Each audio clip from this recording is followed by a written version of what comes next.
Hallo. God dagen. Først vil jeg bare bjøre dere nødlån velkommen. Jeg heter Jekvann Jo Poulsen. Jeg sitter som prosjektleder av utbyggingen av Bolighusen i Vestre Flæt for Torshavn kommune. Og ja, vi bjør dere nødlån velkommen til Røysgilde. Og nå vil jeg året hvor jeg er til Borgarsjøren av Torshavn kommune.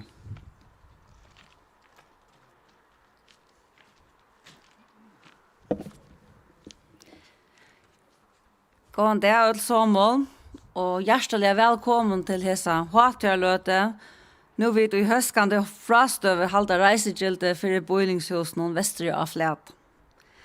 Og let meg begynne ved å veite en av hjertens tøkk til tikkene starfolk her av stånden, beie for tikkere av tollene, og for tikkere av store innsats, nå til de fjerde natt til verska, og her vil gjøre det mulig til foreldrene så smått affære under en rymelig vanlig arbeidsdag atter.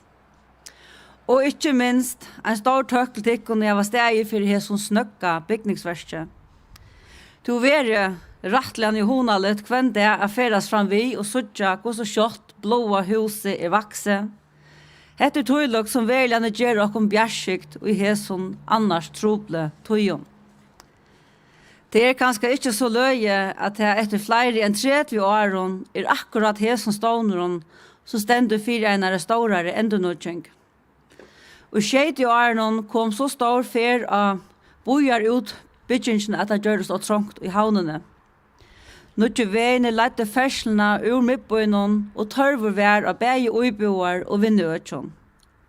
Det var ta affære vær at hos om ærer midtdebler i høvestaden.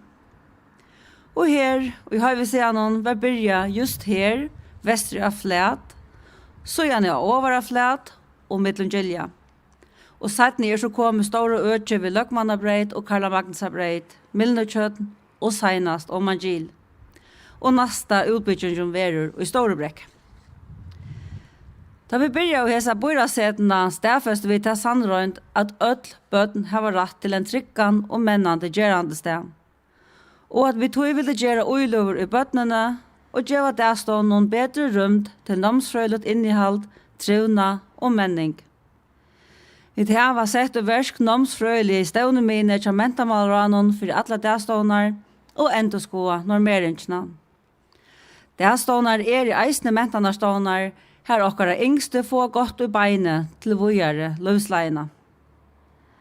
Ein pastor av hesson arbeid var at eisne starfolk av dagståner skulle hava virligere omstøver og gjennom mennande starfsøk. Så gjennom 2015 er badnatallet i kommunene vaksen nok. Hetta gjør det at kommunene måtte få det via flere stånsplås, og kommunene hever i det enn 200 flere stånsplås enn i 2015. Hukt var reisende etter å bygge ut stånar her hetta var mulig. Sist i 2018 får fyrreikingene i gang til å bygge ut Boilingshuset Vestre av Flæt, samstundes som at kommunen fikk mulighet at leie skolalånene i Høydølund til det sånne virksomhet. Og i januar 2019 samtidig bøyreie å bygge Boilingshuset Vestre Flæt ut ved 4 stovene træt og hertil høyrande rommen. Arbeidet var både ut i helder arbeidstøke, og 3 helder arbeidstøyme var bøyen vi, og 2 oppskott kom inn. Oppskottene kom inn om igjen meimanna i fjør. De var så gjerne Jøknogynjon og vekta i av en domsnevnt, og i hese vidgjørende finke SPF og ATS flest i. SPF og ATS hever eisne lagsta prøysom. Og jonemanna i fjør heimela i bøyra i omsidingen er fær under samreinger vi bøyligasta tilbosveidere og gjøre og skriva endelige sottmala. Arbeidet at bytja ut verande dagstånd av Flæt og gynnje og metalja vel. Omframt av sår endon av verande boilingshus er ombygder, vil eisne stårer og nutje ståner bygder på i verande stånd. 4 stover kom at træt, så det i alt vera 6 stover av nutje stånden, delt av vøkko og badnagarstover, omframt ånder tjarum. Etter atlan skal nutje stånden standa liver seint og i hest.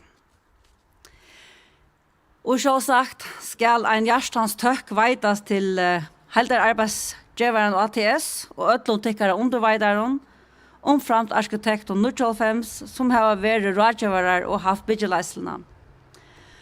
Og jeg kan vi høve nevne de som annars har gjort et veldig arbeid her av stålen.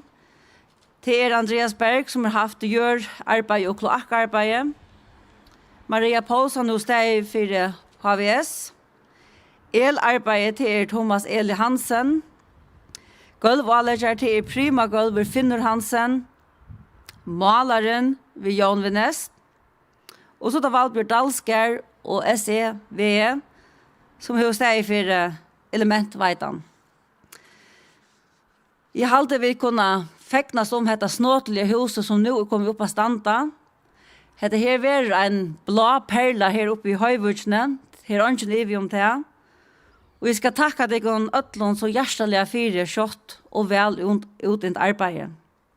Til lukke vi reisegylden og aller beste etne vi liokjerne av stånden. Vi gleder oss sjåvande til hester, tar vi komme nye natter at hitta deg natter, tar nødje stånden leder opp. Så hjertelig til lukke et sommer.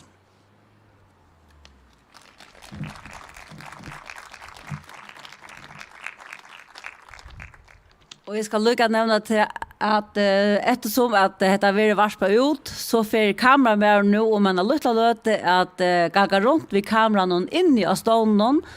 Så de som fyller vi i det har mulighet å sitte hvordan det er så snåtelig bygning for at ta seg ut. Takk for det.